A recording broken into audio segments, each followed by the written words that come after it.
ආයිබෝවන් කවදා හරි හිතුවද ශ්‍රී ලංකාවේ වතුර යට අපේ ඇස්වලට පේන්නේ නැතිව කොයිතරම් දැවන්ත කර්මාන්තයක් තියෙනවද කියලා? ඕ ඒ තමයි ජලජීවී වගාව. ඒකෙන් අද අපි කරන්න යන්නේ හරියට කිමිදුම් කරුවෙක් වාගේ මේ මත්ස්‍ය ගොවිතැන පිටිපස්සේ තියෙන අරුමු පුදුමු තාක්ෂණයයි අලුත් දේවල් ගැනයි හොයලා බලන එක. ඉතින් කොහොමද අපි වතුර වගා කරන්නේ?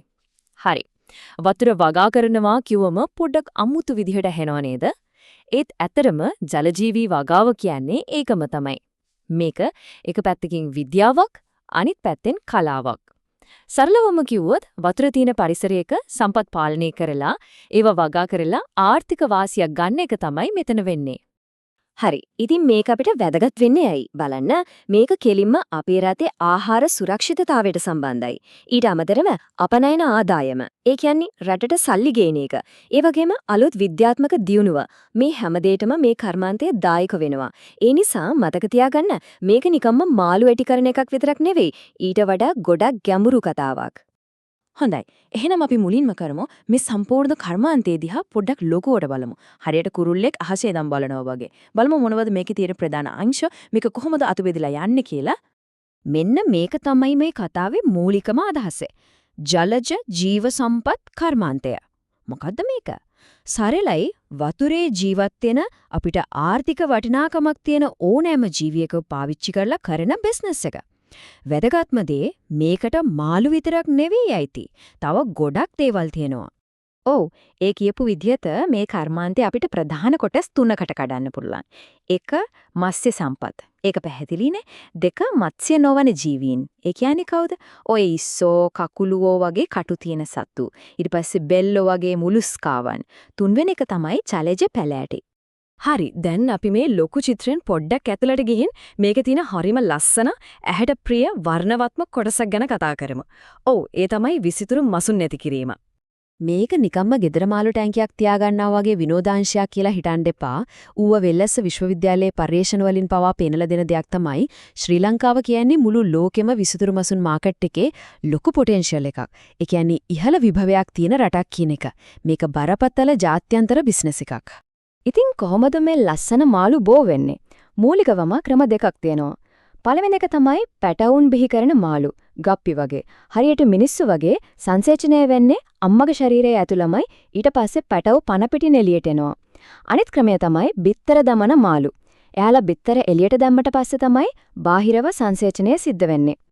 හැබැයි ඔය බිත්තර දාන මාළුන් අතරේත් හරිම පුදුම විවිධත්වයක් තියෙනවා. සමහර අය බිත්තර නිකම්ම වතුරේ විසිරවලා දානව කිසිම සැලකිල්ලක් නැහැ. තවත් සමහරු හරියට වගකීමක් තියෙන දෙමව්පියෝ වගේ කොලයක හරි ගලක හරි ලස්සනට පිළිවෙලකට බිත්තර අලවලා තියෙනවා. ඊටත් වඩා පුදුම කට්ටියකුත් ඉන්නවා. එයාලා සංසේචනය වුණ බිත්තර ආරක්ෂාවට කට ඇතුලේම තියාගෙන ඉන්නවා. ඒ විතරක් නෙවෙයි, තවත් සමහරු වතුර මතු පිට පෙන වලින් කූඩුවක් වගේ හදලා ඒක ඇතුලේ තමයි බිත්තර රකින්නේ. බලන්නකෝ ස්වභාව ධර්මයේ අපූර්ව. හැබැයි ඉතින් මේ වර්ණවත් ලෝකෙ පිටිපස්සේ ලොකු අභියෝගත් නැතුවම නෙවෙයි. මත්ස්‍ය රෝග කියන්නේ මේ කර්මාන්තයට තියෙන ලොකුම තර්ජනය. ඒත් වැදගත්ම දේ තමයි මේකට විසඳුම් හොයන්න අපේම ඌවවෙල්ලස්ස වගේ විශ්වවිද්‍යාලෙ මුනිලා ඉන්න එක. ඒ පරිශ්‍රණ නිසා තමයි මේ කර්මාන්තේ ශක්තිමත් ඉදිරියට යන්නේ. ඒකෙන් අපිට පේනවා විද්‍යාවයි මේ කර්මාන්තය අතර තියෙන සම්බන්ධය කොච්චර ශක්තිමත්ද කියලා. හරි. අපි දැන් විසිතුරු මසුන්ගේ ලස්සන ලෝකෙන් පොඩ්ඩක් එළියට එමු. දැන් අපි කතා කරන්න යන්නේ පැවැත්ම ගැන. ඒ කියන්නේ මේ ජලජීවී වගාව අපේ රටේ මිනිසුන්ගේ බඩගින්න නිවන්න, එයාලව පෝෂණය කරන්න දාවික වෙන්නේ කොහොමද කියලා. මිරිදිය මාළු වගා කරන ප්‍රධාන ක්‍රම දෙකක් තියෙනවා. එකක් තනි රෝපණය නැත්නම් මොනෝකල්චර්. ඒ කියන්නේ එක පොකුණක එකම වර්ගයක මාළු විතරක් ඇති කරන එක. හැබැයි ඊට වඩා ගොඩක් ස්මාර්ට් ක්‍රමයක් තියෙනවා. ඒ තමයි බහු රෝපණය හෙවත් පොලිකල්චර්.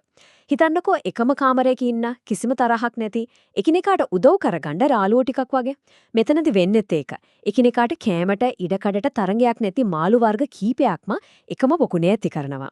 ඉතින් පොකුණේ තියෙන හැම සම්පතක්ම උපරිමයෙන් ප්‍රයෝජනයට ගෙනනවා. ඊළඟට මේ වගාව කරන තීව්‍රතාවය කියන්නේ කොච්චර මහන්සි වෙනවද කියන එක අනුවත් මේක කොටස් තුනකට බෙදෙනවා. විස්තෘත ක්‍රමය කියන්නේ අඩු ඝනත්වයකින් ස්වභාවික කෑම විතරක් දීලා අඩු කළමනාකරණයකින් කරන එක. අර්ධ සූක්ෂම කියන්නේ මැද මට්ටමක්. හැබැයි සූක්ෂම හෙවත් ඉන්ටෙන්සිව් ක්‍රමය කියන්නේ හයි ටෙක් වගේ අධික ඝනත්වයකින් මාළු දාලා එයාලට මහඩපු විශේෂ කෑම දීලා ඉහළ කළමනාකරණයකින් උපරිම අස්වැණක් ගන්න එක. දැන් මෙතන තියෙනවා හරිම තීරණාත්මක කාරණයක්. සමහර හරිම වටිනා මාළු වර්ග ඔය ගොවිපළ පොකුණු වලට දැම්මම ස්වභාවිකව බෝ වෙන්නේ නැහැ. ඉතින් මොකල කරන්නේ? අන්න එතනට තමයි කෘත්‍රිමව අභිජනනය කියන තාක්ෂණය එන්නේ. මේක තමයි මේ කර්මාන්තයේ තියෙන ප්‍රධානම තාක්ෂණික මැජික් එක. මේකෙදි පිටතින් හෝමෝන දීලා මසුන්ව බිත්තර දාන්න පොළඹවනවා. මේ තාක්ෂණය නිකම්ම කතාවක් නෙවෙයි. ඒක ඇත්තටම වැඩ කරනවද? ඔව්, මෙන්න බලන්න නියම උදාහරණයක්. ශ්‍රී ලංකාවේම කරපු පර්යේෂණයකින් කියවෙන දෙයක් තමයි මේ. මසුන් ධනාත්මකව ප්‍රතිචාර දැක්වූ අතර පය 5-6ක් ඇතුළත බිත්තර දමිය සංසේචන අනුපාතය 85.95ක් අතර විය. හිතන්නකෝ ඒක 85.95ත් අතර සාර්ථකත්වයක්. ඒකෙන් පැහැදිලිවම පේනවා මේ විද්‍යාත්මක න්‍යාය ප්‍රායෝගිකව කොයිතරම් සාර්ථකද කියලා. හොඳයි. මිරිදියෙන් අපි දැන් යමු වෙරළට. මිරිදියයි කරිදියයි හම්බ වෙන ඒ අපූරු සීමාවට. ඒ කියන්නේ කිවුල්දිය පරිසරයට. මෙතන සිද්ධ වෙන වගාව අපේ ජලජීවී කර්මාන්තයේ හරිම වටිනා වෙනස්ම එන්ජින් එකක් වගේ. ලංකාවේ කිවුල්දිය වගාවේදී රජ කරන ආර්ථික වශයෙන් වටිනාම ක්‍රීඩකයෝ දෙන්නෙක් ඉන්නවා. ඒ තමයි කරාබු ඉස්සා, එහෙම නැත්නම් ටයිගර් ප්‍රෝන් සහ මඩකකුළුවා හෙවත් මඩ් ක්‍රැබ්. මේ දෙකටම අපනයන වෙළඳපොලේ තියෙන ඉල්ලුම නිසා මේ අංශය අපේ ආර්ථිකයට ලොකු හයියක්. හැබැයි මේක නිකම්ම ඉස්සෝයි කකුලෝයි පුකුණකට දාලා බලන් ඉන්න වැඩක් නෙමෙයි. නෑ, මේක ඊටාම සූක්ෂම විද්‍යාවක්. වතුරේ ලුණු ගතිය, pH අගය, දියවලා තියෙන ඔක්සිජන් ප්‍රමාණය මේ හැමදේම නිරන්තරයෙන් මැන බලලා හරියටම පාලනය කරන්න ඕන. සාර්ථකත්වයේ සම්පූර්ණම රැඳිලා තින්නේ අන්නේ සියුම් විද්‍යාත්මක කළමනාකරණය මත. හරි. අපි වර්තමානයේ ගැන ගොඩක් දේවල් කතා කළා. දැන් බලමු මේ ජලජීවී වගාවේ අනාගතය කොයි වගේ වේද කියලා. මේ කර්මාන්තය අනාගතයේ ලියවෙන්නේ කොහෙද දන්නවද? ඒ අපේ විශ්වවිද්‍යාලවල පර්යේෂණාගාර ඇතුලේ. උදාහරණයක් විදිහට සබරගමුව විශ්වවිද්‍යාලයේ ජලජීවී වගා විද්‍යාගාරය. ඔන්න ඔය වගේ තැන්වල තමයි අභිජනන තාක්ෂණය තවත් දියුණු කරන්න, ලෙඩ රෝග පාලනයට අලුත් ක්‍රම හොයන්න, ඒ වගේම මත්ස්‍ය පැටවුන්ට අවශ්‍ය සජීවී ආහාර නිෂ්පාදනය ගැන පර්යේෂණ කරන්නේ. නවෝත්පාදනයේ හදවත ගැහෙන්නේ එතන. ඉතින් මේ හැමදේම දිහා බැලුවම අපේ හිතේ එක ප්‍රශ්නයක් ඉතුරු වෙනවා. තාක්ෂණය දවසින් දවස දියුණු වෙන මේ ලෝකේ ශ්‍රී ලංකාවේ ජලය වගා කිරීමේ මීළඟ මහා පිම්ම මීළඟ ෆ්‍රන්ටියර් එක මොකක් වෙන්න පුළුවන්ද? ඒක අනාගතයට ඉතිරි කරපු හරිම කුතුහලය දනවන පැනයක්.